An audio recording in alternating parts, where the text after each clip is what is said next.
Pues buenas tardes a todas y a todos. Es para mí un gran placer poder estar en esta tarde del jueves con ustedes. Espero que sea de provecho esta charla que vamos a tener sobre el tema de la igualdad entre mujeres y hombres. Es el módulo de hoy. Nada más en cuanto tenga ya el permiso para compartir, aquí está. Esta es la presentación que hemos preparado para ustedes y que, por supuesto, el personal del programa de niñez les hará llegar a través de las vías que considere convenientes. Y pasamos al tema del aviso de privacidad simplificado. Ya saben que los datos que se están recabando tiene que ver con los fines propios de esta capacitación y cualquier derecho arco que puedan ejercer lo pueden hacer a través de este correo, por supuesto, y también de esta dirección, que es la sede de la Comisión Estatal de Derechos Humanos. Para conocer más, pues pueden consultar nuestra página web, que en donde se encuentra el aviso de privacidad completo. ¿Cuáles son los objetivos de esta capacitación? Verán, el objetivo de esta capacitación tiene que ver con que ustedes, como participantes, conozcan sobre la igualdad entre mujeres y hombres como un derecho humano y también conocer la normatividad tanto internacional como nacional que reconoce este derecho fundamental a fin de que este conocimiento puedan aplicarlo tanto en su vida personal como en su profesión, sobre todo en la parte docente. La intención es ver a través de una manera muy práctica algunas cuestiones que se van presentando y que ya han sido también reconocidas por organismos internacionales y a su vez dotar de herramientas como muy puntuales que quizás puedan apoyar para impulsar la igualdad entre mujeres y hombres.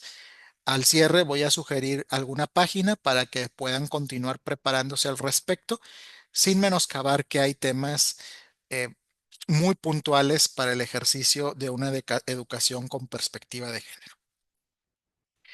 Entonces, estas 2 horas, estaremos aquí aproximadamente hasta las 4, tiene una secuencia o un contenido de 4 eh, apartados, ¿no? El primero tiene que ver con los derechos de las mujeres, también son derechos humanos, y esto obedece a una frase que en su momento compartía Hillary Clinton en 1993 durante la Conferencia de los Derechos Humanos en Viena, Austria.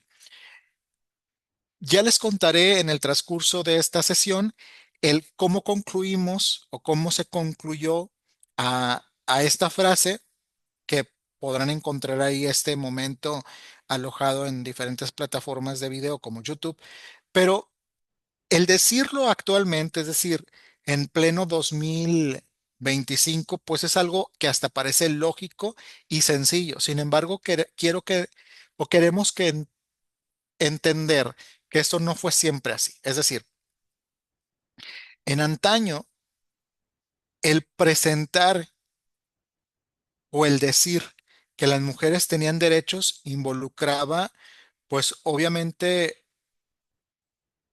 un cuestionar a la sociedad y a sus instituciones de aquellos tiempos. Porque estamos hablando de que las mujeres, en principio, eran consideradas como animales de cabellos largos, ¿no? Posteriormente se discutía si las mujeres tenían o no alma, ¿cierto? Pero llega el siglo de la Ilustración con la Revolución Francesa, la caída de de la monarquía y la instauración de la primera monarquía. Y tenemos fundamentalmente la participación de una mujer que se hace llamar Olimpia de Gouges. Olimpia de Gouges, que quizás ustedes ya la habrán escuchado en cualquier otro momento, era una mujer aristócrata, dramaturga, obviamente para esto necesitaba cierto estatus social, que gustaba no solamente por participar en obras, sino también escribirlas.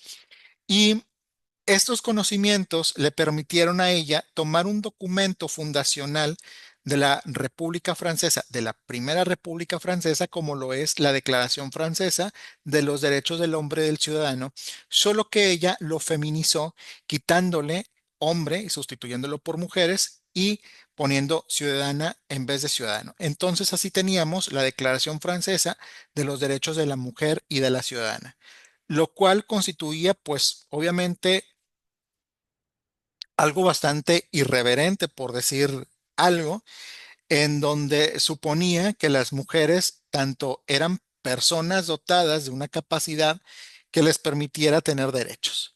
Y por supuesto que para la idiosincrasia francesa de aquel entonces sí había igualdad, fraternidad, pero únicamente entre pares. Esto colocaba que todas las demás o todos los demás grupos que no cumplieran con ciertos requisitos, como por ejemplo tener propiedades, ¿no? Ser hombres, por supuesto, y ser libres, solamente así podía ser considerado ciudadano con plenos derechos conforme a los contemplados en la Declaración Francesa. Mas no así los demás grupos minoritarios, que hoy podemos nombrar así, incluyendo por supuesto a las mujeres, que aunque no son un grupo minoritario, sí son un grupo en situación de vulnerabilidad o un grupo de atención prioritaria, como lo quieran llamar. Se dice pues que esta mujer, no precisamente por este acto tan irreverente, sino más bien por apoyar la causa jacobina, motivó a que ella fuera decapitada. Y ella se planteaba desde hace mucho tiempo atrás que por qué en un momento determinado ella pudiera ser castigada de esa manera, más no eh, en tribuna defender sus derechos humanos, sus derechos, pues, que para aquel entonces no había derechos humanos. Repito, se hablaba de derechos del hombre como este antecedente de los derechos humanos. Luego, en, en en la ciudad de Seneca Falls, en Estados Unidos, sucedió que 400 mujeres y hombres también se reunieran y empezaran a cuestionar el por qué las mujeres no podían participar de la política. Esto fue en 1848 y diferentes mujeres sufragistas norteamericanas se hicieron presentes, insisto, juntamente con hombres. Y la declaración de Seneca Falls lo que planteaba era que las mujeres tenían la misma capacidad para votar y también para ser votadas, ¿no? Y esto fue sumamente interesante porque la, la declaración de Seneca Falls vino a inspirar una serie de documentos que se venían dando para 1948, fíjense, 100 años tarde, que se llamaban Convención sobre la concesión de derechos políticos de la mujer. Recordar que los derechos humanos, hoy por hoy entendemos la lógica de que no se conceden, sino que más bien se reconocen, ¿no? Eso hay que dejarlo bastante claro, porque parten de la propia dignidad humana que no te da el Estado, sino que tú naces con ella y que tiene que ver con el valor intrínseco que tiene toda persona, ¿sí? Eso, de esta manera, entendemos cómo ha habido una evolución con respecto a los derechos de las mujeres. De hecho, la Declaración Francesa de los Derechos de la Mujer y de la Ciudadana es considerado el pináculo de los derechos humanos de las mujeres. No fue sino hasta 1948 que se firma la Declaración Universal de los Derechos Humanos un 10 de diciembre.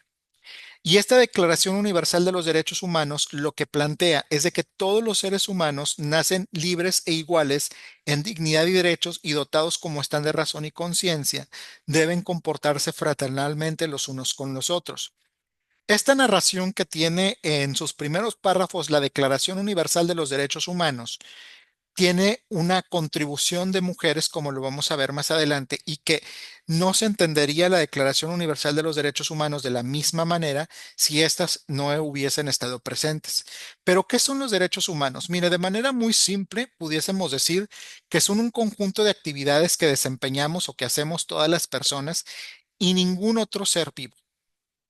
pero que nos caracteriza como personas, porque nos permite serlo en sociedad y estos están protegidos por los más altos estándares internacionales en materia de derechos humanos, como son los tratados, ¿no? Y de manera teórica se dice que los derechos humanos son un conjunto de prerrogativas y libertades que tienen todas las personas por el simple hecho de pertenecer a la familia humana y que tienen características de universalidad, es decir, no discriminación, interdependencia, indivisibilidad y progresividad, y que a su vez generan obligaciones a los estados como contrapesos del ejercicio del poder que éste ejerce. Recordar que también el Estado fue construido a partir de que las personas cediéramos en nuestra soberanía de tal suerte que el Estado pudiera llevar a cabo justicia, no impartición de justicia propiamente, seguridad, etcétera, ¿no?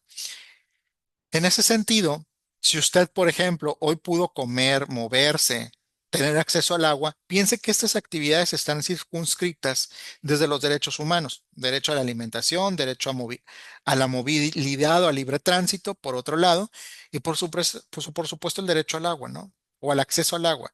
Esto supone, pues, que estas actividades que podemos desempeñar están protegidas por diferentes tratados internacionales, no solo por la Declaración Universal, sino por los pactos hermanos, que son el Pacto Internacional de Derechos Civiles y Políticos y el Pacto Internacional de Derechos Económicos, Sociales y Culturales por el otro.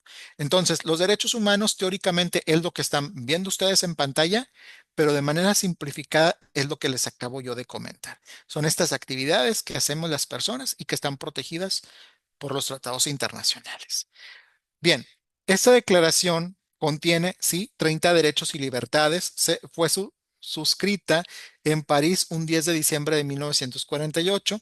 Aquí lo paradójico fue precisamente que fue París, ¿no? La sede en donde se declara este tratado internacional, mismo que unos siglos antes había, digamos, vetado a las mujeres del reconocimiento de sus derechos como ciudadanas y como mujeres, por supuesto, pero fue gracias a esto a el liderazgo de otra mujer, que es la que están viendo en pantalla, de nombre Eleanor Roosevelt, junto a otro grupo de mujeres que más adelante lo vamos a ver, que consiguieron que se hablara de derechos humanos en vez de derechos del hombre. Es decir, este concepto que quitaba que ponía, mejor dicho, al centro a los hombres, fue gracias a las mujeres y esto lo vamos a ver en pantalla a continuación, si me lo permiten, para que puedan enterarse de más al respecto.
Entonces, si ustedes se dan cuenta, el video contenía los nombres de algunas de estas mujeres o de este grupo de mujeres que hicieron posible esta Declaración Universal de los Derechos Humanos. Y me parece que este ejercicio nos permite extrapolarlo también a otras cuestiones como por ejemplo educativas, ¿no?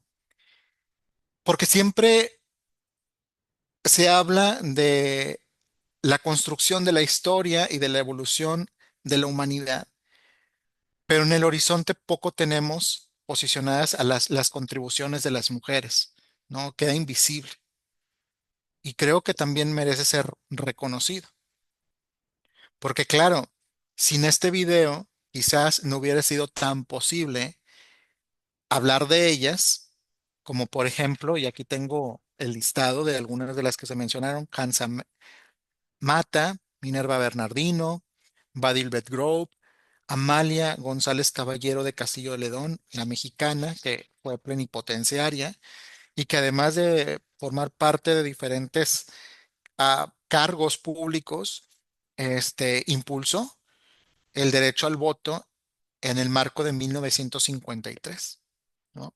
Inspirada fuertemente en todas estas corrientes sufragistas que se venían viendo desde aquellas décadas. Bueno, esto es importante porque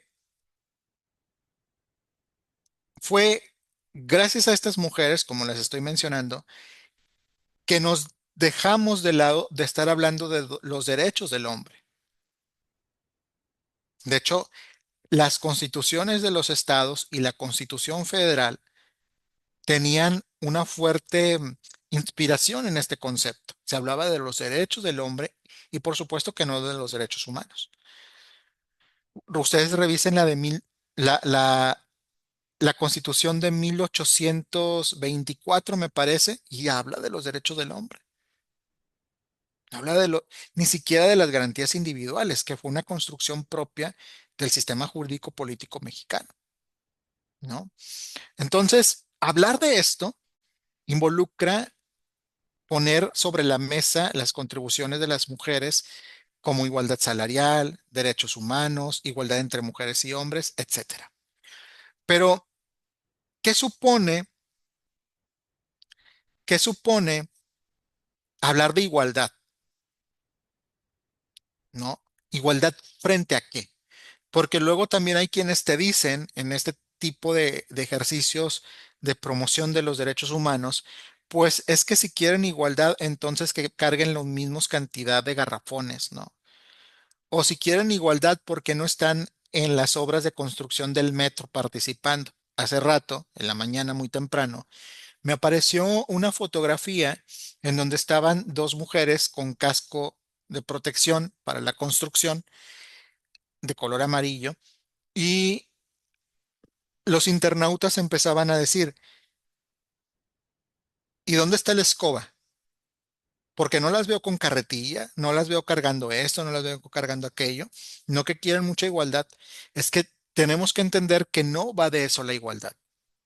No es equiparar biológicamente a unos y a otros, porque tanto pudiésemos decir estas cuestiones, que habrá que verlo con detalle, porque, y lo decía en la mañana, ¿no? Yo soy una persona bastante bajita y bastante delgada, enclenque, dije por la mañana,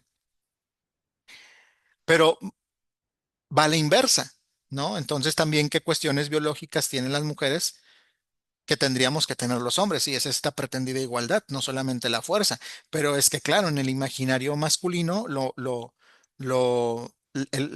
la fuerza está mejor ponderada, pero bueno, vámonos entonces por las cuestiones, los cólicos, las menstruaciones, la cuestión de lactancia, ¿no?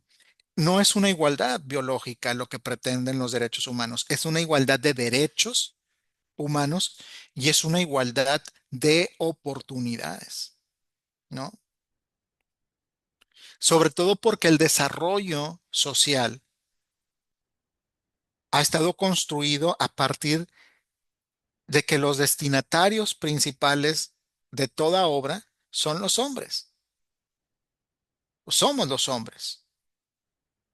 sin atender a las condiciones específicas. Y para una mejor ilustración, ustedes revisen los libros de antaño, cómo hablaban de la evolución del hombre. Era un hombre, desde el chimpancé hasta el hombre. Se abandonaron esos modelos, espero, pero aún prevalecen. El hombre de Vitubio, esta construcción de Leonardo da Vinci, es un hombre, como el centro del diseño. El pensador de Augusto Rodin es un hombre. Y así pudiéramos continuar en cómo es este ente masculino el modelo del todo, ¿no? Entonces, el trabajo de las mujeres y sus aportes o contribuciones invisibilizados o relegados, pero eso amerita, es decir, la igualdad, hablar de igualdad entre mujeres y hombres o también como igualdad de género, que dicho sea de paso, lo vamos a acotar conforme a la Ley General de Acceso, la Ley General para la Igualdad entre Mujeres y Hombres y la Ley para la Igualdad entre Mujeres y Hombres a esta cuestión. Hay algunas situaciones que vamos a extrapolar en la siguiente semana cuando hablemos de diversidades, pero tenemos que acotarlo porque de lo contrario esto nos daría mucho tema y terminaríamos después de las 4 y tenemos que respetar también sus horarios para que no se alargue, pues. Entonces lo vamos a acotar específicamente a esto, pero luego retomaremos algunas cuestiones la siguiente semana cuando hablemos de diversidad. Y esto amerita también conceptualizar los derechos humanos, pero desde la perspectiva de género.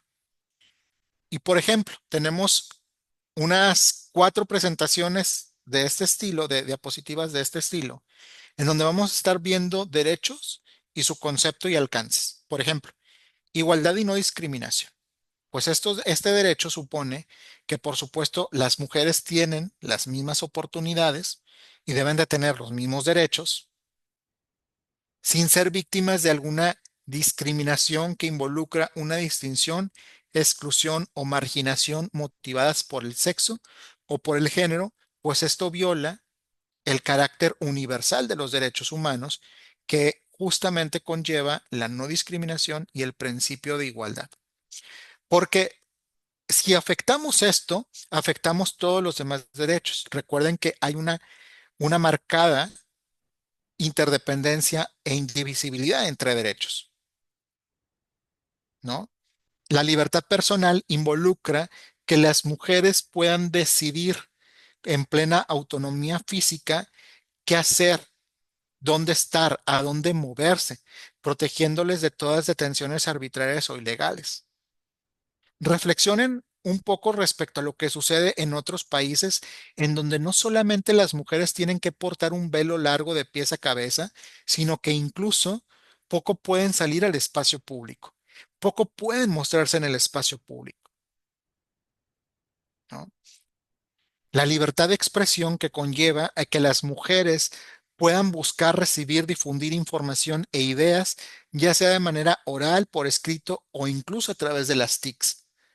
Y esto es fundamental porque, por ejemplo, si ustedes revisan la historia, podrán darse cuenta que incluso había grandes autoras de grandes obras, pero se las atribuían a un varón, ya sea inventado o ficticio, o bien al esposo, porque la crítica pudiese ser mayor de cómo una mujer podía estar escribiendo, ¿no? A mí me gusta pensar, y lo dije en la mañana, que anónimo, cuando hay un escrito anónimo, realmente es anónima, ¿sí? Porque esto replantea todo lo que a veces pensamos como que el modelo es el hombre.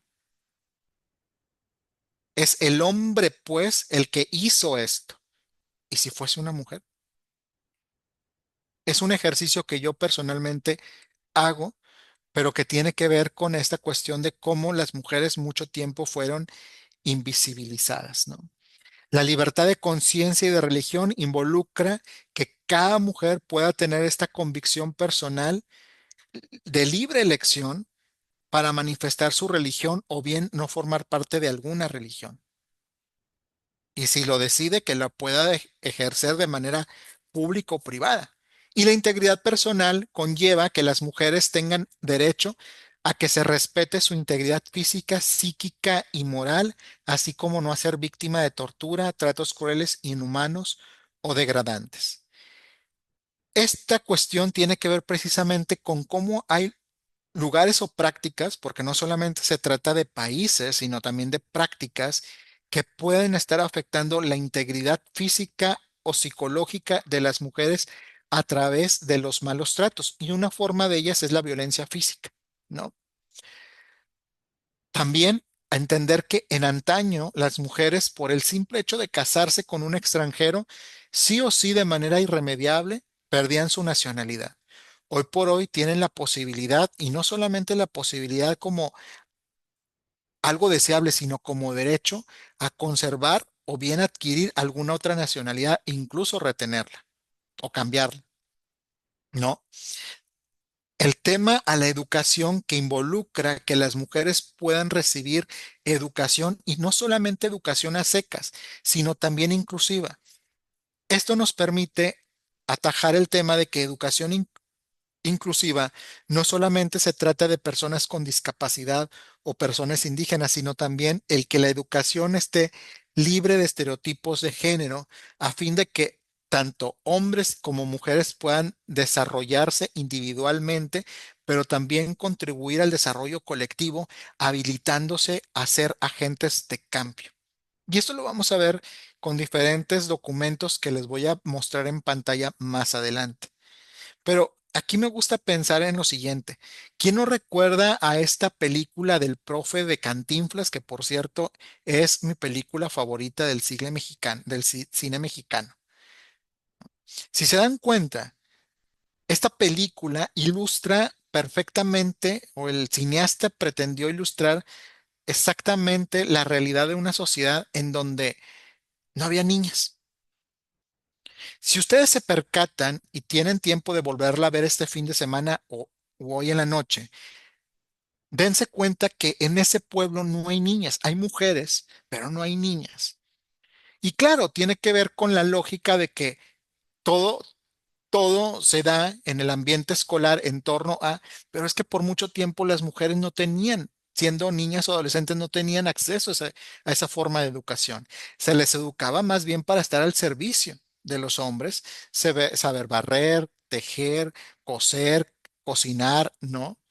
Estar al cuidado de los demás. Por eso entendemos cómo estas mujeres que están en esta película están a disposición y al servicio de los hombres.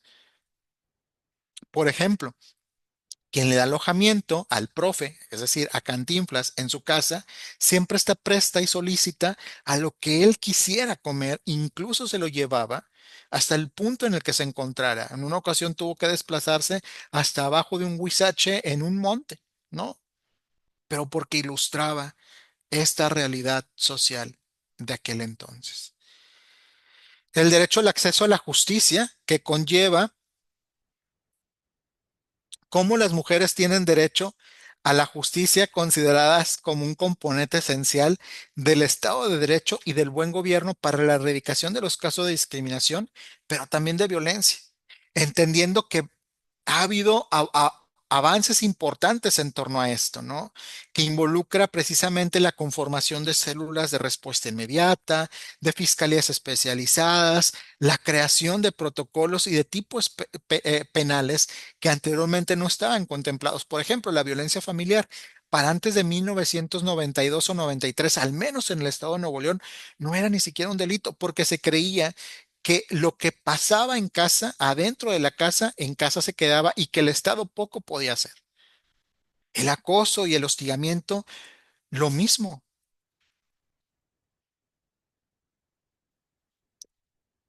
O qué decir del feminicidio, ni siquiera era un tema de discusión por aquellos años, no existía el concepto, aunque ya se habían dado muertes violentas de mujeres o homicidios dolosos de mujeres sin que fuesen clasificados o categorizados como tal. Luego tenemos el derecho a una vida libre de violencia que involucra precisamente en que las mujeres tienen derecho a vivir libre de todo daño o sufrimiento que incluso o merite o conlleve la muerte, y que ésta se puede manifestar a través de una violencia psicológica, física, sexual, económica, patrimonial, obstétrica, política, digital y la feminicida, por supuesto, de tal suerte que las mujeres puedan alcanzar su pleno desarrollo en todas las esferas de su vida, tanto públicas como privadas.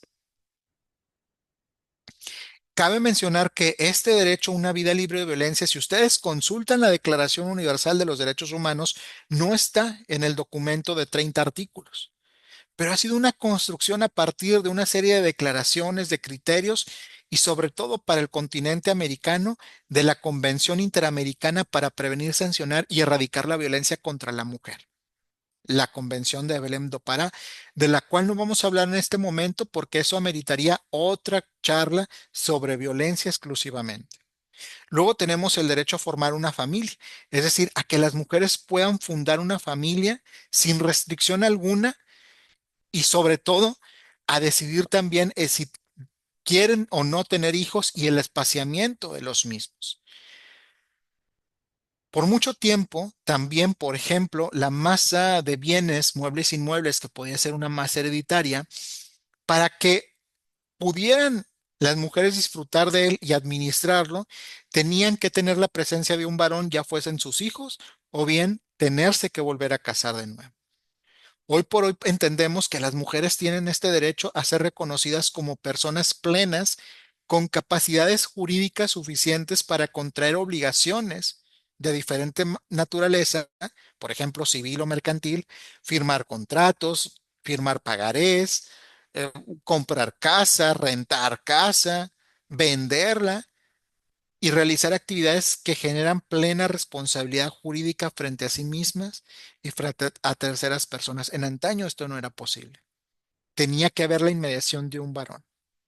Y luego por eso, también en antaño, eran desposeídas en cuanto a lo que tenían, porque le depositaban todo esto en una tercera persona. Otros cuatro derechos más tenemos: el de la seguridad social, alimentación, agua potable y saneamiento y medio ambiente. El de la seguridad social, que justamente emerge del derecho al trabajo y que tiene que ver con la asistencia médica, las prestaciones económicas por enfermedad, la vejez, la supervivencia, el desempleo, incluso la protección frente a accidentes del trabajo o enfermedades profesionales, y ni qué decir de las licencias de maternidad o de cuidados a la familia, ¿no? Como también ahora los podemos estar mencionando. Y que justamente derivan de el reconocer características específicas de las mujeres trabajadoras, ¿no? Y que dado a su condición como madres, pueden estar en una situación de mayor riesgo. Y que, de hecho, esto llevó a diferentes manifestaciones en diferentes ciudades que inclusive a algunas de ellas les costó la vida, ¿no? El demandar igualdad salarial, derechos sindicales, descansos, licencias por maternidad, cosa que, como estaba construida anteriormente el mercado laboral por hombres propiamente, pues estas diferenciaciones no estaban presentes.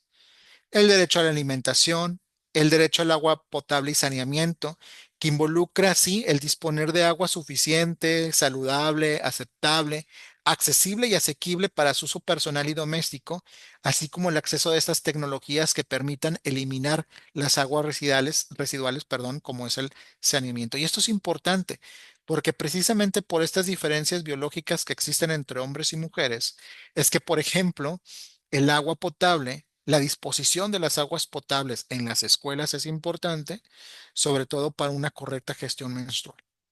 Y esto ya ha dado cuenta diferentes agencias de Naciones Unidas, como vamos a ver más adelante.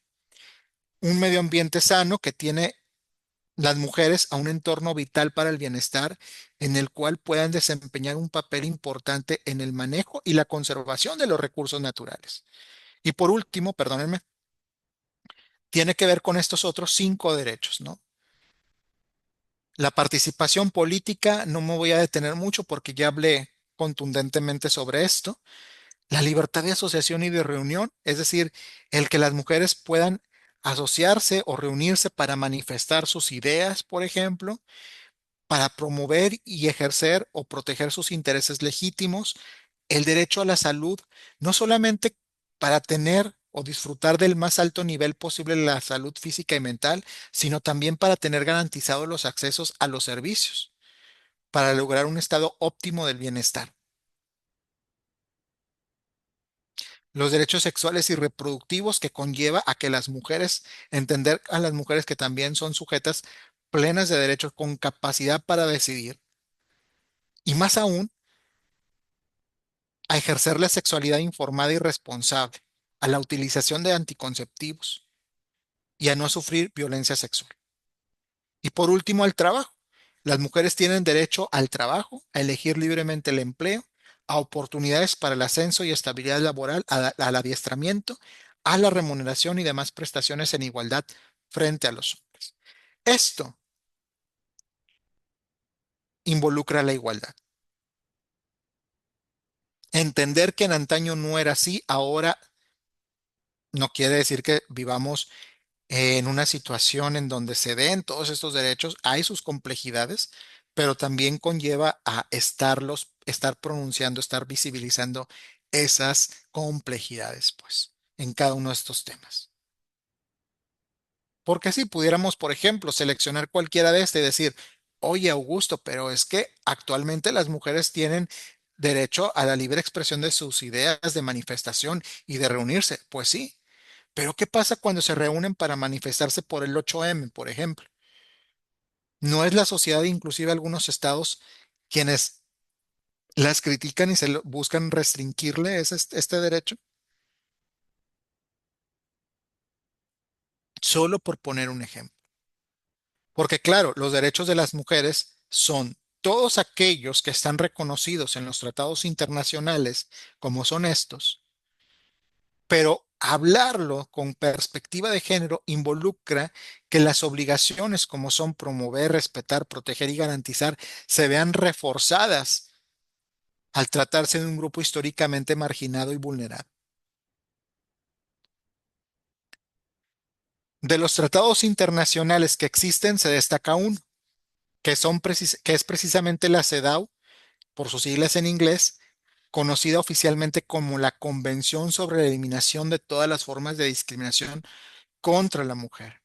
Si en Olimpia de Gauche encontramos, digamos, el antecedente de los tratados internacionales sobre mujeres, en la CEDAW encontramos la Carta Internacional de los Derechos de las Mujeres. Y de esto vamos a hablar a continuación, de la CEDAW. La CEDAW se da un 18 de diciembre de 1979 en Nueva York y entra en vigor en 1981 y por cierto es de los instrumentos internacionales más ampliamente ratificados por los estados que conforman la ONU, hasta con 189 ratificaciones. Lo que busca la CEDAW es impulsar la igualdad en términos generales entre mujeres y hombres a través de asegurar el acceso igualitario tanto al desarrollo en las esferas político, social, económica y cultural, y esto lo establece en 30 artículos. A continuación vamos a ver una estructura de esto y en donde encontramos que, por ejemplo, en el preámbulo, todos los tratados internacionales comienzan con un preámbulo, se describe la necesidad de la CEDAW y la preocupación de los estados y de la comunidad internacional sobre la discriminación contra la mujer. Del artículo 1 al 6 se define la discriminación contra la mujer y compromete a los estados a eliminar mediante leyes y políticas, perdón, así como medidas temporales. Quédense con este concepto, porque más adelante vamos a estarlo recordando en reiteradas ocasiones. Claro, las medidas temporales tienen que ver con estas prácticas que pueden ser inclusive políticas o legislativas que están establecidas con un tiempo y que lograda la igualdad van a tratar o van a desaparecer, ¿no? Pero que mientras no se logre esta igualdad deben de prevalecer.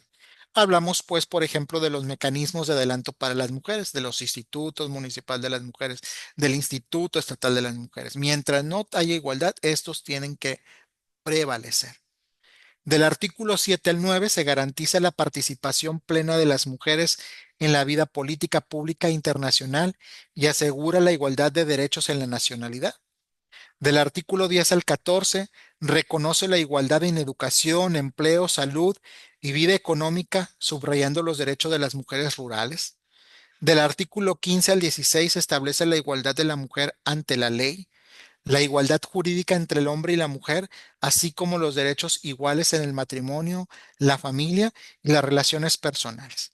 Del 17 al 22 crea el Comité CEDAW, que es un órgano colegiado de 23 expertas independientes que lo que hacen es supervisar que el Estado que se comprometió con la CEDAW realmente cumpla y al mismo tiempo le da recomendaciones específicas para que pueda cumplir, ¿no? Y por último, del 22 al 30 hay disposiciones finales sobre los temas de los tratados internacionales y los compromisos de los estados. Ahora, verán, para llegar a Beijing es necesario mencionar que tuvo que pasar todo un periodo importante en la historia. De hecho, es en este periodo en el que se da precisamente la CEDAW. Acuérdense que CEDAW se da en 1979.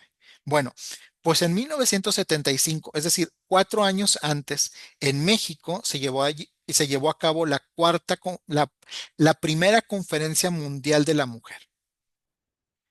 La primera conferencia mundial de la mujer que permitió que la ONU abriera espacio a las mujeres para incorporar la agenda de las mujeres en 1975. Pero fíjense cuánto pasó de 1948 de la Declaración Universal de los Derechos Humanos a 1975, que fue el año considerado como el año de las mujeres y que marcó el inicio del decenio de las mujeres.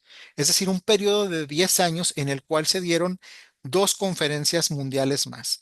La Conferencia Mundial de Copenhague en 1980, la tercera conferencia mundial la tercera conferencia mundial de la mujer en Nairobi, Kenia, y después 10 años de silencio, hasta 1995 en Beijing.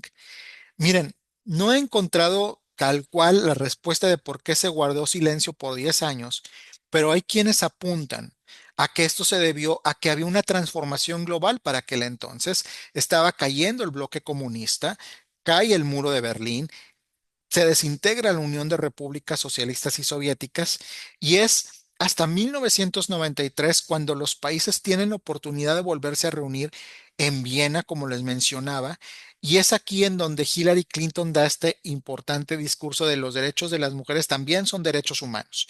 Y eso es importantísimo, porque no había ya hacia dónde hacerse.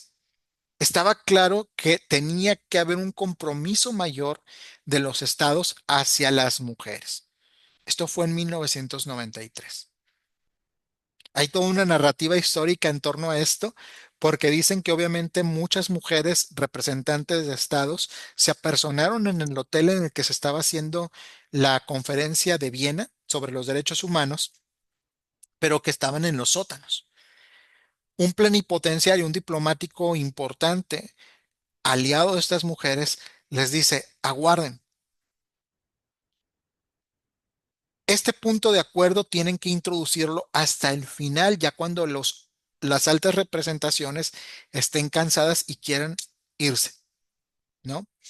Y se agota hasta el último minuto, se introduce ese punto de acuerdo y se reconoce en voz de Hillary Clinton que las mujeres, que los derechos de las mujeres también son derechos humanos.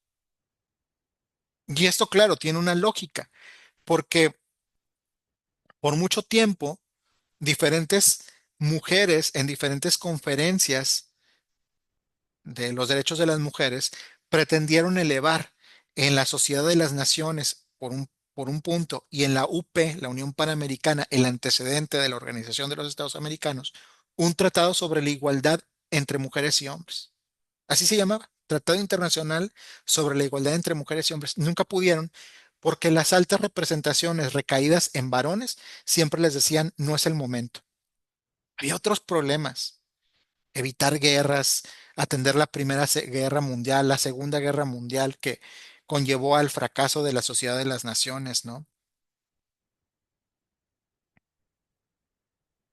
Entre otro tipo de situaciones, pero nunca fue posible tener un documento. Sin embargo, esto dio paso a otra serie de instrumentos internacionales como ya los vimos.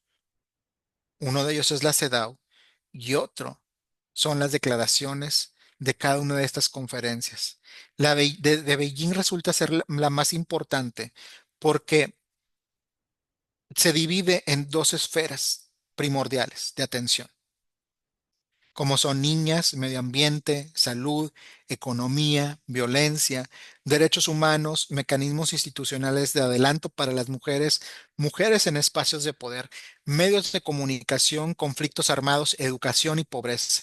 Nos vamos a centrar en educación y también en esta continuación. Además de que la declaración y plataforma de acción de Beijing fue el, uno de los primeros documentos internacionales en introducir y reconocer plenamente la perspectiva de género como una obligación diferenciada de los estados.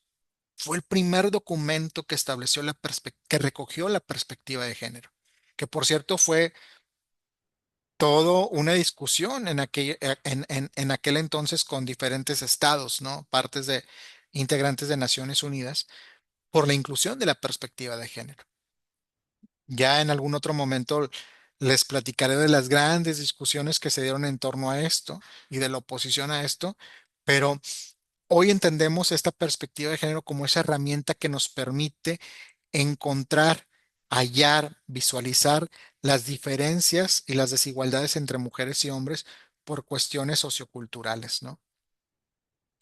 Entonces, una de estas esferas que es la de derechos humanos involucra o se refiere con toda claridad que los derechos humanos de la mujer en todo su ciclo vital son inalienables y constituyen parte integrante e indivisible de los derechos humanos universales, ya que la igualdad de derechos de la mujer y el hombre se menciona explícitamente en el preámbulo de la Declaración Universal de los Derechos Humanos. Sí, ese mismo documento que vimos al principio en el cual diferentes mujeres plantearon sus ideales para la construcción de un futuro mejor para las mujeres que estaban por venir. Y en materia de educación, tenemos un código QR. Quiero que me acompañen a ver este documento, ¿sí? Lo pueden escanear a través de el código QR, pero también mis compañeras les van a estar haciendo llegar a través de el,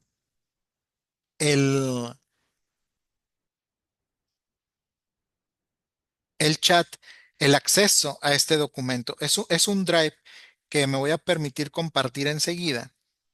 Déjenme nada más encontrar cómo le puedo hacer aquí. Ya, voy a salir del presentador de diapositivas para irme ahora a compartir pantalla y aquí la tenemos. Permítanme. Esta es la declaración y plataforma de acción de Beijing. Y en la página 47, si me siguen, van a encontrar el contenido. Vamos en la 43 de esta esfera primordial para,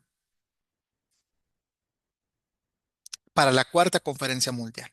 Y fíjense, dice, la educación es un derecho humano y constituye un instrumento indispensable para lograr los objetivos de la igualdad, el desarrollo y la paz.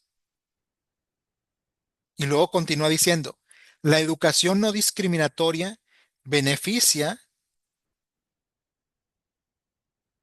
hasta tanto a niñas como a los niños, y de esa manera conduce en última instancia a relaciones más igualitarias entre mujeres y hombres. Sigue diciendo, la igualdad de acceso a la educación y la obtención de educación son necesarias para que más mujeres se conviertan en agentes de cambio. Y luego hay una enunciación de algunas problemáticas en ciertas regiones del mundo, como en África, África subsahariana, Asia Central, etcétera. Y luego dice, en muchas regiones persiste la discriminación en el acceso de las niñas a la educación debido a actitudes arraigadas, a embarazos y matrimonios a temprana edad, perdón, a lo inadecuado que resulta el material didáctico y educacional y al sesgo de género que éste muestra al acoso sexual y a la falta de instalaciones de enseñanza apropiadas y accesibles en el sentido físico y en otros sentidos. Este documento a veces es muy laxo. Fíjense, es de 1995 y ya reconocía que las niñas comienzan a realizar tareas domésticas pesadas a muy temprana edad y que se espera que las niñas y las mujeres asuman a la vez responsabilidad respecto a su educación y también a lo doméstico, lo que a menudo conduce a un rendimiento escolar más bajo o insatisfactorio y también a la deserción escolar con consecuencias duraderas para las mujeres. Por eso conmina esta declaración y plataforma de acción a crear entornos educativos y sociales en el que se trate en pie de igualdad a la mujer, a los hombres, a las niñas y a los niños, ¿sí? Porque la mujer debería seguir adquiriendo conocimientos y aptitudes pasada su juventud. Bueno, pues este documento, a pesar de que ustedes pudiesen decir, no, es que ya estamos mejor, Augusto, nos encontramos en pleno 2025, pues sí y no. Porque verán, ¿se acuerdan que les hablaba hace rato de un comité, un órgano colegiado de 23 expertas independientes? Pues tenemos precisamente que en el 2017 el CEDAW o el comité CEDAW hizo la recomendación general número 36 sobre el derecho de las niñas y las mujeres a la educación. Y aquí hay grandes verdades, porque dice, la educación cumple una función esencial, transformadora y de empoderamiento en la promoción de los valores de los derechos humanos y se considera la vía para la igualdad de género y el empoderamiento a las mujeres. Y luego continúa diciendo, aquí hay varios subrayados. Sin embargo, las niñas y las mujeres tienen dificultades desmedidas para reivindicar y ejercer su derecho humano fundamental a la educación por diversos factores, entre los que se destacan las barreras de acceso que enfrentan las niñas y las mujeres de grupos desfavorecidos y marginados. Este documento al final menciona algunos de estos grupos, exacerbados por la pobreza y las crisis económicas, los estereotipos de género en los planes de estudio, los libros de texto y los procesos pedagógicos. Aquí, a diferencia del otro documento que estaba siendo proyectado, ya aborda los procesos pedagógicos también con sesgos de género. La violencia contra las niñas y las mujeres dentro y fuera de la escuela, como por ejemplo puede ser el acoso, el hostigamiento o el acecho, y los obstáculos de orden estructural e ideológico. Es decir, no solamente se queda en el plano de las ideas generales y simplistas, como pueden ser los estereotipos, sino que abordan algunas cuestiones estructurales. Pasemos a abordar alguna de ellas. Miren, me voy a brincar todo esto, más adelante lo voy a retomar porque me parece que es importante, pero sí quisiera mencionar como lo estructural. Nada más déjeme lo ubico. A ver, por ejemplo, esto. Dice, el derecho de acceso de la educación, del acceso de las niñas y las mujeres a una educación de calidad depende que haya una infraestructura adecuada para atender sus necesidades, pues donde no lo hay, no se puede garantizar ese derecho. Y de manera muy concreta, habla del acceso físico y de la disponibilidad de la infraestructura educativa. La proximidad de los centros de enseñanza, sobre todo en las zonas rurales, es esencial debido a la violencia de género contra las niñas y las mujeres que imperan en los espacios públicos y a los peligros con que puede encontrarse en el camino hacia el hogar y la escuela. Y dice, los entornos escolares desfavorables que se caracterizan, por ejemplo, por carecer de suficientes instalaciones de agua, saneamiento e higiene separadas para niñas y niños, de personal con la formación y la empatía adecuadas, de productos de higiene femenina apropiados y de información sobre la pubertad y la menstruación.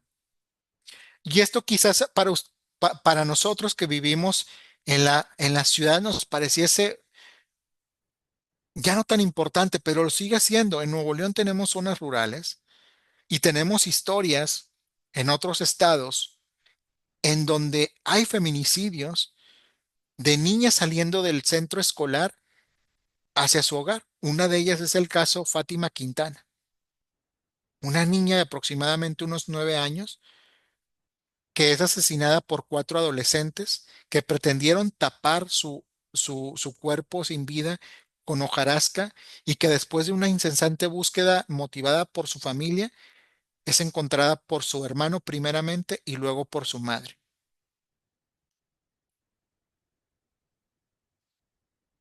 Y sabemos de este caso porque incluso llegó hasta la Suprema Corte de Justicia de la Nación. Hay una sentencia de amparo directo en revisión sobre este tema. ¿Sí? Y este documento, como les decía, aborda varias cuestiones, como por ejemplo las ideológicas, que tiene que ver con la eliminación de los estereotipos de género. Pero además menciona otras cuestiones importantísimas y que me parece trascendental que no quedemos con este. Y es que en el párrafo 13 y 14 nos dice, la educación, cuando empodera a las niñas y a las mujeres, las capacita para reclamar y ejercer en sus sociedades derechos humanos. Para lograr la igualdad de género, todos los aspectos del sistema educativo deben tener en cuenta las cuestiones de género. ¿Cómo las van a tener? A través de la perspectiva de género, porque solamente así se van a atender estas necesidades específicas. Y luego dice, la presente recomendación general se basa en un marco de derechos humanos con un enfoque tridimensional de los mismos. Y es que una dimensión se refiere al derecho de acceso a la educación, una segunda dimensión se refiere a los derechos en la educación y una tercera a la instrumentalización de la educación para el disfrute de todos los derechos humanos mediante la educación. ¿Sí? Entonces, este documento me parece fundamental. También mis compañeras se los van a hacer llegar para que lo puedan estudiar si quieren saber más al respecto, ya que lo que ven en letras negras o resaltadas tiene que ver con acciones que los estados pueden llevar, deberían de llevar a cabo para concretar sus compromisos, pero también se puede tomar nota de lo que un agente del estado puede comenzar a hacer. ¿Sí? Entonces, continuamos pues con la diapositiva. Me parece eh, importante compartirles. Estábamos hablando precisamente sobre igualdad, ¿no? Y la igualdad entre mujeres y hombres es este concepto que ya les anticipaba que pretende que todas las personas, independientemente de sus características, tengan igualdad de, de oportunidades y de derechos. Y es un concepto de derecho relacional. Es decir, soy igual a quién. ¿Quién es mi igual? ¿Quién es mi otro igual? Y claro, pudiésemos decir, pues soy igual a todas las demás personas, tanto a hombres como mujeres. Sí, pero también hay que atender a las cuestiones específicas para entonces introducir un concepto importantísimo que es el de equidad. Y en este marco estamos hablando de equidad de género. Es decir, Como lo dice la filmina, este proceso que consiste en ser justos, es decir, darle a cada quien lo que necesita para garantizar la equidad, pueden ser necesario tomar medidas temporales que compensen la discriminación o los prejuicios sistemáticos e históricos. La equidad de género es una herramienta o es un medio para llegar a una meta que es la igualdad de género. Entonces, esto sí me es importante, me es necesario, de hecho, pero no es el fin en sí mismo, sino más bien es la igualdad de género. Y nos habla de medidas temporales. Aquí tenemos medidas temporales, ¿sí? Algunas de ellas prevalecerán, algunas otras no, porque se refiere a una cuestión igualitaria en donde se valoren las semejanzas y también las diferencias. Tratar igual a los iguales y desigual a los desiguales. La igualdad tiene dos rostros. Una es una igualdad formal, de jure, o también como se le conoce de derecho, en tanto que es una igualdad que está afincada en la ley y que presupone que nadie debe ser sujeto de discriminaciones. Y esto constituye una garantía jurídica que se plasma en diferentes instrumentos jurídicos. ¿Y qué implica? Que la ley protege a todas las personas sin distinción y se manifiesta también en leyes y políticas que tratan de manera igual a los hombres y a las mujeres, en cuyo caso el objetivo es promover los derechos humanos y desarrollar políticas de igualdad. Y luego tenemos la igualdad real o de facto, también conocida como de hecho, y es el ejercicio pleno, es decir, ya en la cotidianidad, en la vida cotidiana, de los derechos humanos sin discriminación y la eliminación de todas las desigualdades que involucra, sí, tener este acceso a oportunidades, al trato y a las condiciones, que se manifiesta en la eliminación de los estereotipos y que se fortalece con la participación para corregir las desventajas, en cuyo caso el objetivo es eliminar la discriminación y garantizar la igualdad. Entonces tenemos por un lado la igualdad de jure y la igualdad de facto. Sin embargo, esta igualdad o estas igualdades no pueden ser ciegas. ¿Por qué no pueden ser ciegas? Porque también hay una igualdad sustantiva.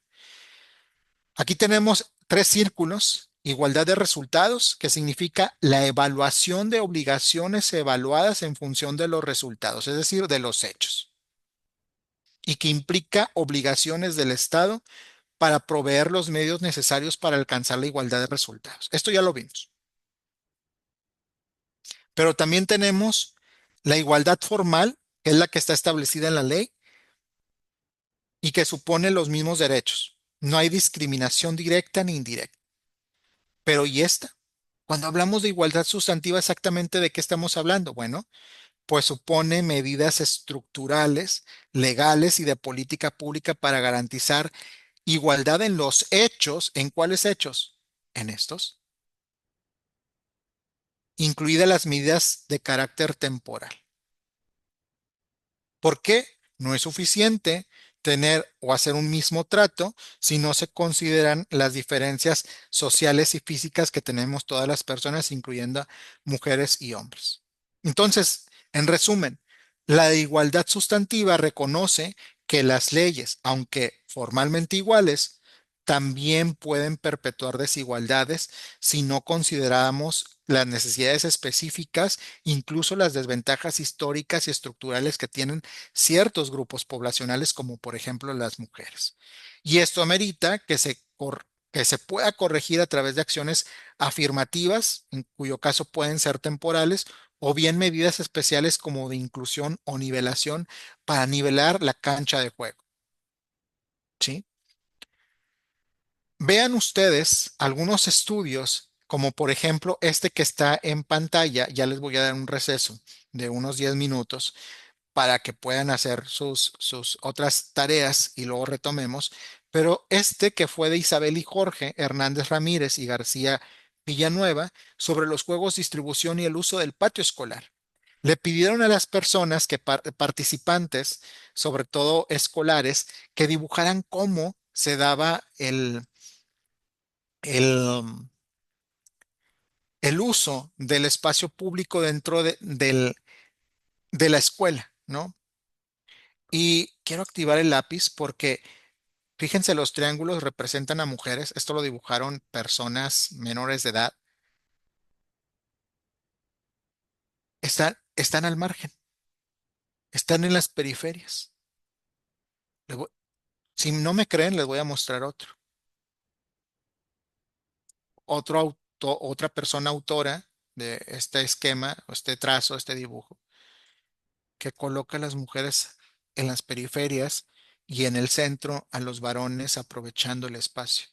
Y esto es importante porque pone sobre la mesa cuál es la relevancia de los tipos de juegos y dinámicas que permiten que los espacios sean realmente lúdicos para crear ambientes favorables de aprendizaje.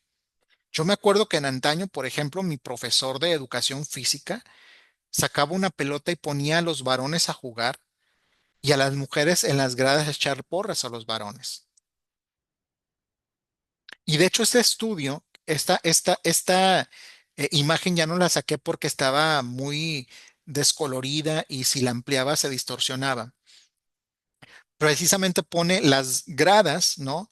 Y ponen puras mujeres porque, y sabemos que es así porque les dotan de este triangulito a manera de faldita, ¿no?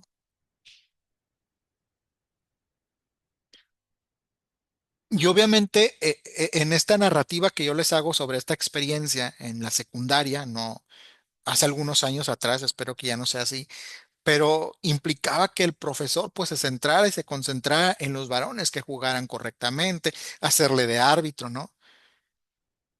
Pero ¿quién supervisaba a las porristas, ¿no? A las que echaban este animación desde las gradas. ¿Por qué no poner una actividad en donde pudiera haber una interacción? Y así era la realidad de Augusto del 2001 al 2004. Ojalá puedan escanear y si no mis compañeras que están de aquel lado de la pantalla les van a estar compartiendo mediante el chat un enlace. Ese enlace les lleva a esta primera actividad, ¿sí? ¿Cuál es la intención? Que puedan responder 5 preguntas, son cuatro, mejor dicho.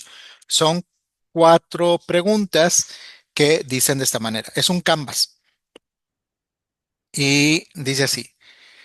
La primera, ¿qué científica fue la primera mujer en ganar un premio Nobel, la única persona en ganarlo en dos disciplinas diferentes, entre paréntesis, física y química, por su investigación pionera sobre la radiactividad? Marie Curie, Serena Williams, Tu Joe Joe o Marie Hanning. Si sabe la respuesta, selecciónela y continúe. En siguiente. La segunda pregunta dice así: ¿quién es la química farmacéutica china y ganadora del premio Nobel que descubrió la artemisina, un tratamiento que ha salvado a millones de vidas en la lucha global contra la malaria? Tenemos 4 opciones. La primera dice Mary Hanning, la siguiente Serena Williams, la otra Tu Joe Joe y por último Marie Curie. Si sabe la respuesta, selecciónela. Y de siguiente. 3. ¿Qué figura del deporte es considerada una de las mejores tenistas de todos los tiempos, destacando por su récord de 23 títulos de Grand Slam individuales en la era abierta? Tenemos también 4 opciones. Puede ser Serena Williams, tal vez Tu Joe Joe, o Marie Curie, o Marie Hanning. ¿Quién será? Si saben la respuesta, márquela y dele siguiente. La última pregunta dice así: ¿quién fue la fosilista y paleontóloga autodidacta del siglo XIX que realizó descubrimientos fundamentales como el primer esqueleto de Ichthyosaurio? correctamente identificado en la costa jurásica de Inglaterra? Marie Curie, Tu Joe, Mary Hanning o Serena Williams. Al seleccionarla, nada más dele listo y le va a aparecer la puntuación y también el porcentaje de exactitud. ¿Qué es lo que queremos con estas actividades? Que nos planteemos lo siguiente. ¿Conocían ustedes de estas cuatro figuras? ¿Les parecían familiares? ¿En algún momento lo vieron en su formación como docentes? ¿Quién no? ¿A quién no reconocían? Y es que precisamente esto conlleva a poner a mujeres como referentes, mujeres que cambiaron el mundo, para que las niñas y las adolescentes tengan referentes en el horizonte, pero que también los niños y los varones adolescentes puedan entender que este desarrollo, esta evolución, ha sido una contribución tanto de hombres como de mujeres. Y poder reconocer la importancia de los aportes de las mujeres, por más que la historia haya tratado inclusive de invisibilizarlas, ¿no? Porque los robos de las contribuciones ahí están y cada vez bajo procesos de revisión histórica se han podido demostrar. Hace rato les platicaba, por ejemplo, de Auguste Rodin, célebre escultor, pero reconocimos a Camille Claudel, quien fue alumna y pareja de Auguste Rodin, nada más por mencionar un ejemplo.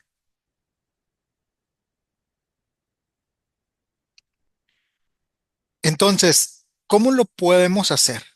Una, como, como sugerencia, es preguntarle a niñas y adolescentes cuáles son sus materias favoritas y que indaguen, en todo caso, si hay mujeres que hayan contribuido a cambiar el mundo o esa disciplina. ¿Cuáles son esos aportes? ¿A cuáles retos se enfrentaron para la época? Y si esos retos prevalecen aún, que tendríamos que erradicar completamente en la actualidad, ¿no?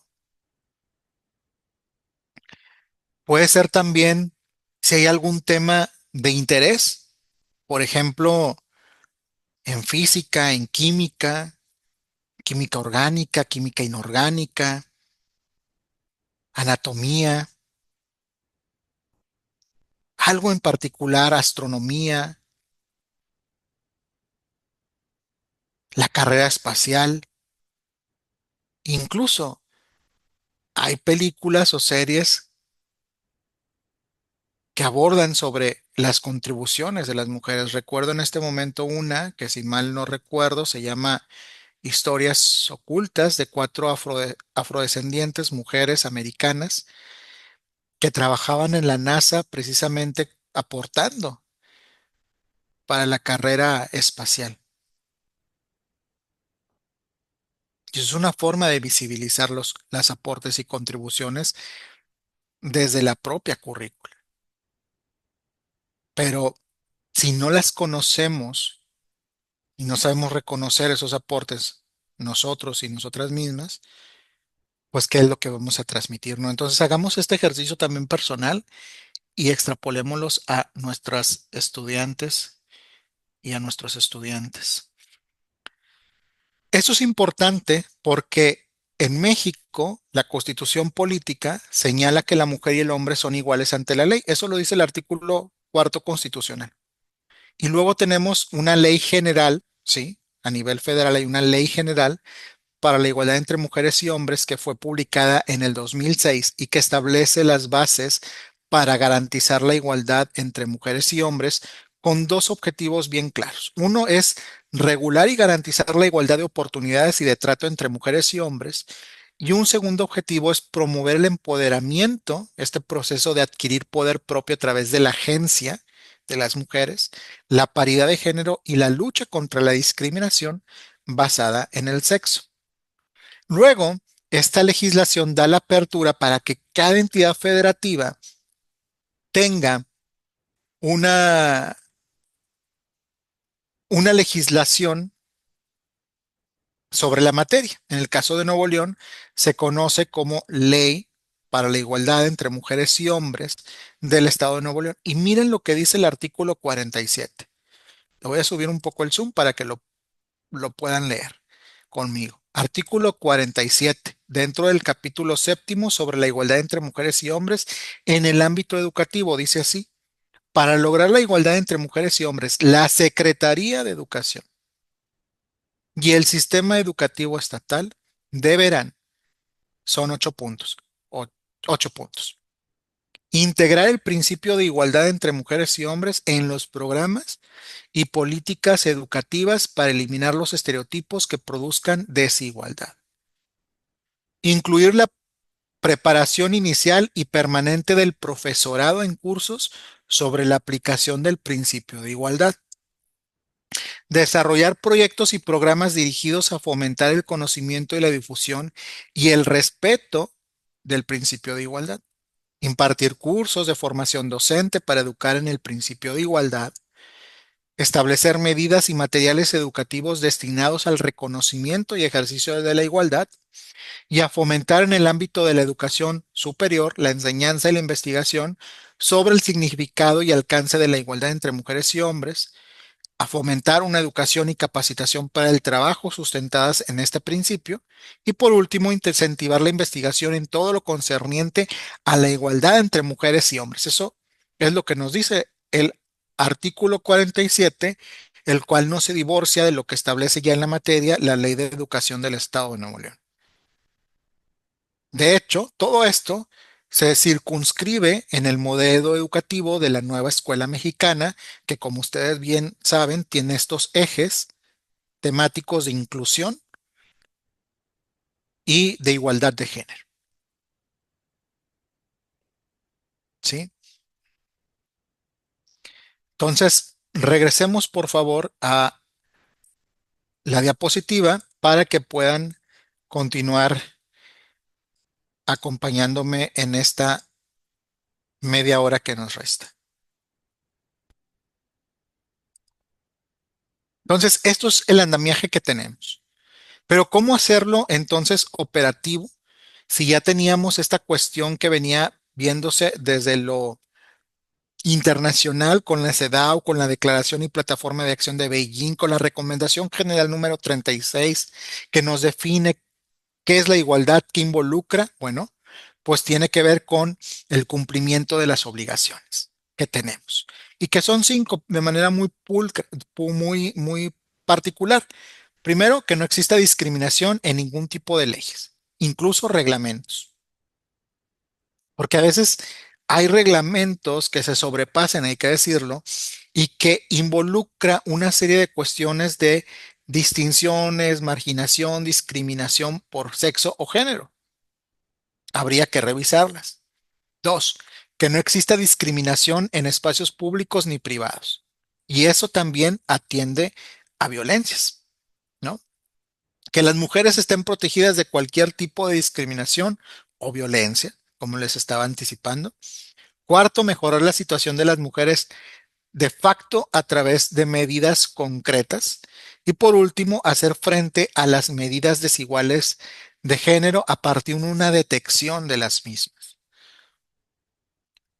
Pero todo esto, es decir, ¿dónde está mi lápiz? Discriminación, discriminación y violencia, desigualdad. Es una trilogía que se alimenta entre sí. Si la discriminación nos genera desigualdad y violencia, pero la violencia al mismo tiempo es una forma de discriminación porque no se pueden ejercer los derechos en igualdad de condiciones, no se pueden vivir los derechos en igualdad de circunstancias. Llámese seguridad jurídica, seguridad económica, salud, integridad, libertad, vida, etcétera, ¿no? Luego entonces tenemos que irnos a la raíz, porque la detección de la raíz es primordial, sobre todo por lo que nos dice, perdón, me brinqué una, la Corte Interamericana de Derechos Humanos sobre los estereotipos, este conjunto de ideas generalizadas y simplistas sobre la visión de lo que involucra ser hombre o mujer en un tiempo y sociedad determinada, que es de donde nace la discriminación, la desigualdad y la violencia, y que por supuesto va a generar estos juicios de valor y estas prácticas continuas, cotidianas, del papel de hombres y mujeres en una sociedad. De allí que, por ejemplo, la Corte, ya en diferentes sentencias, ha analizado algunos de estos estereotipos tratándose de violaciones a derechos humanos. Y aquí tenemos, por ejemplo, de el extremo derecho, el caso en donde se abordó de manera muy puntual ese estereotipo y que el estereotipo tiene nombre y apellido. Es decir, sí es un estereotipo de género, pero ¿en razón de qué? A la credibilidad de la mujer, al comportamiento de la mujer, al rol de la mujer, a la orientación sexual de la mujer, a la posición económica de la mujer, que muchas veces también es de pobreza, estereotipo con relación a la maternidad o a ser madre con relación a la posición social.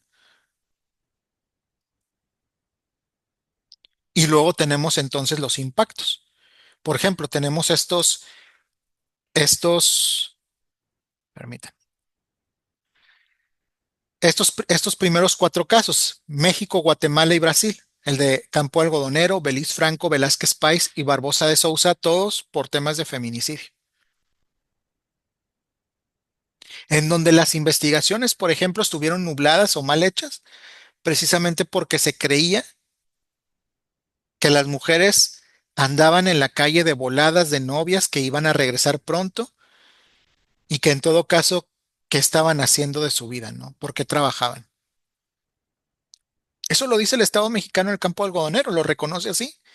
Claro, es que la situación de la violencia en Ciudad Juárez se está dando en razón de que ahora las mujeres están incursionando en el mundo laboral y esto está poniendo como en tensión las relaciones entre mujeres y hombres. Y yo no niego eso, pero recordemos pues que la violencia es multifactorial, sobre todo tratándose de una violencia machista. Y que al final del día es el propio machismo el que da paso a este tipo de comportamientos contra las mujeres. Y así nos pudiéramos ir en la tabla recorriéndole. Hay que avanzar para poder tener tiempo para preguntas y respuestas. Y de ahí, la Corte Interamericana ha dicho que todos esos estereotipos que no aguantan un test objetivo deben ser rechazados y calificados como incompatibles con el derecho internacional de los derechos humanos. Es decir, si hay algo que merma o hace mal a los derechos humanos es precisamente estas ideas negativas sobre grupos o sobre el género específicamente, porque afectan la objetividad personal influyendo en la percepción. Si yo, por ejemplo, en la escuela ya pasado y en antaño también lo he conocido, se piensa que son las niñas quienes provocan a los niños o inclusive provocan a los maestros, pues por supuesto que va a haber una nube en la atención y en la prevención y detección y sanción de del acoso y del hostigamiento. Solo por mencionar algo. Tenemos una última actividad. Estos son nuestros dos personajes, Digna y Justo, y les platico un poco de esto. Eh, Digna y Justo iban llegando a la casa de Justo y se meten en la habitación.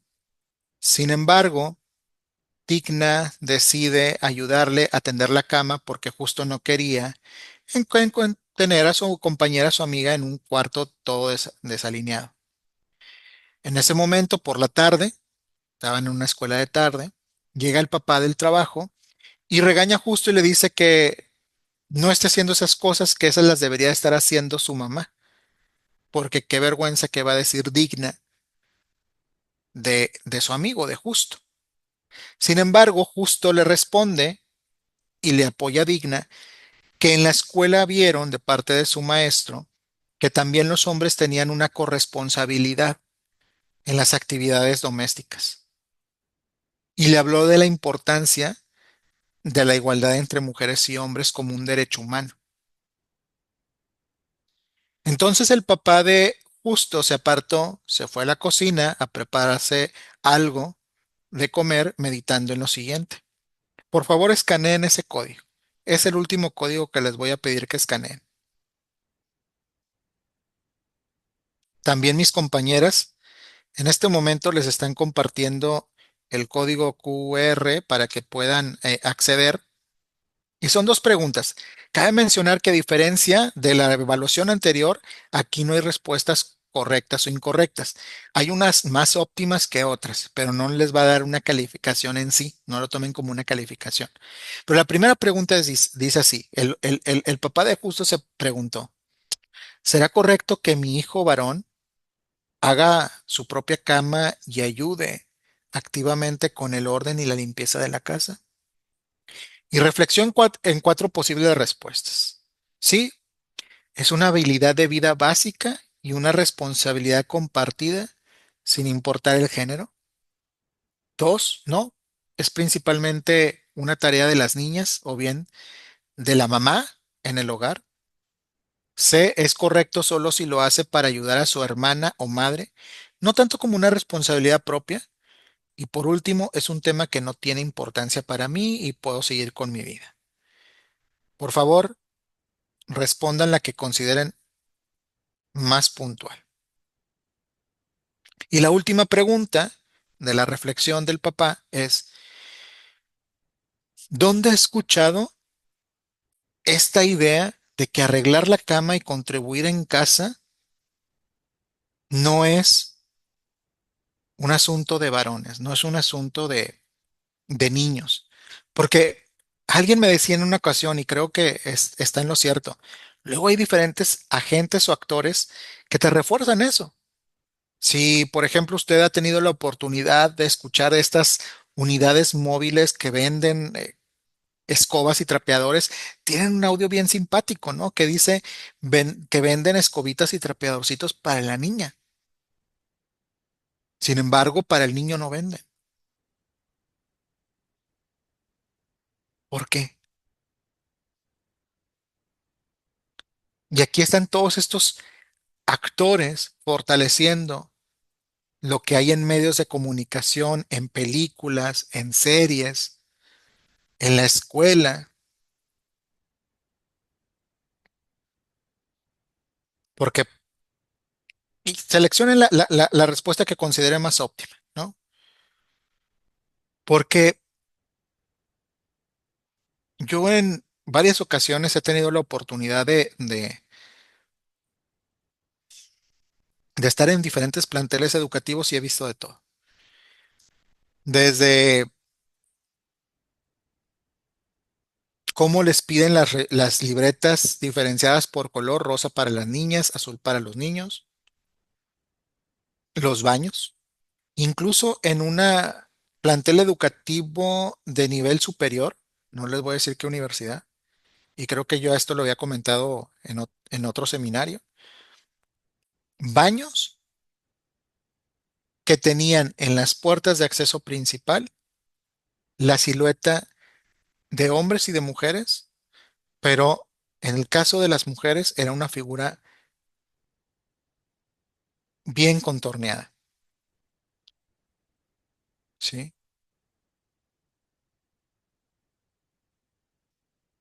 Y esto no va ni siquiera con el fin de la educación, pues, como lo acabamos de ver en la Recomendación General número 36 y también en la Declaración y Plataforma de Acción de Beijing en la esfera sobre la educación. Porque todos estos estereotipos, prejuicios, atentan contra los derechos humanos. Yo concluyo con esto, no sin antes decirles que esos son mis datos. Por supuesto que mis compañeras les van a hacer llegar la presentación y también mi correo personal para que puedan en todo caso escribir, pero les quiero dejar una herramienta que les va a nutrir muchísimo más y que es de la propia casa de ustedes. Quizás algunos ya los conocen y es más, algunos ejercicios que hicimos hasta les resulten familiares. Y es la página de la Unidad de Igualdad de Género, de la Unidad Educativa de la Secretaría de Educación. Y esta herramienta, este es un micrositio de la Unidad de Igualdad y de Derechos Humanos que tiene obviamente diferentes pestañas y aquí tiene algo que se llama estrategia, en donde van a poder ver videocápsulas de aprendizaje por tema. ¿Qué les interesa? ¿Qué es violencia de género? ¿El sistema patriarcal? ¿Hablamos acaso hoy de divisiones sexuales de trabajo?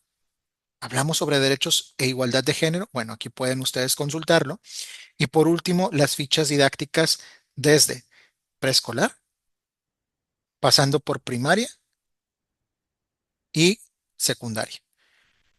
¿Sí? Cada